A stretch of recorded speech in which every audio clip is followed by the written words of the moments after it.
Hi friends, ఎలా ఉన్నారు? Good morning. మా అమ్మ అయితే పొయ్యి ఎత్తిరించేసింది. నేను అమ్మమ్మ ఇంటి దగ్గరికి వెళ్ళింది. అక్కడి నుంచి అయితే గురుంగూర అయితే పట్టుకొని వచ్చింది. ఇది చాలా సింపుల్గా చిక్కేయచ్చు, చాలా త్వరగానే చెక్కేసాను అనుకోండి. తర్వాత ఈరోజు అలాగే సెకండ్ సాటర్డే కదా, చెల్లికి సెలవు ఉంటుంది, పనులు కూడా లేట్ అయినా పర్వాలేదు అని అనేసి పప్పు అయితే నిన్న నానబెట్టేశాను దోశల కోసమని. కానీ ఎప్పటి నుంచో అనుకుంటున్నాను, దోశలు రుబ్బుతోని ఇడ్లీ పెడితే బాగా వస్తుందని ఫోన్లో చూసా ఒకసారి. బాగా వస్తుందా లేదని ట్రై చేద్దామని అనుకున్నా. ఈలోపు అన్నము అంబలి అయితే అయిపోయింది. ఒకవైపు పప్పు, ఒకవైపు అయితే పల్లీ చట్నీ అయితే పెట్టాను. ఫస్ట్ దోశ ఎప్పుడు ఫ్లాప్ అవుతుంది అనుకోండి. సెకండ్ అయితే దోశ చేశాను. అమ్మ అన్నది ఇడ్లీ ఒకసారి పెడదామా అని అనేసి ఒకసారి ట్రై చేద్దామమ్మా అని పెడితే బాగానే వచ్చింది.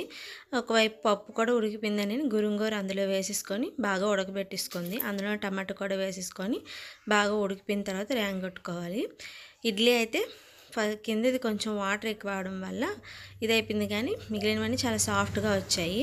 అమ్మాయిది ఇడ్లీది అంటే ఒకటి ఇడ్లీ, మిగిలిన 2 కుడుము అనమాట. తర్వాత పప్పులో పులుసు అవన్నీ వేసేసుకొని తాలింపు అయితే పెట్టేసింది మా అమ్మ. ఈరోజు సాటర్డే కదా, సో అందుకే అమ్మ అయితే సంతకైతే బయలుదేరి వెళ్ళిపోయి కూరగాయలు అవన్నీ తెచ్చేసింది, కిరాణా సామాన్లు అవి. వీడియో నచ్చితే ప్లీజ్ లైక్ చేసి సబ్స్క్రైబ్ చేసుకోండి. Thanks for watching.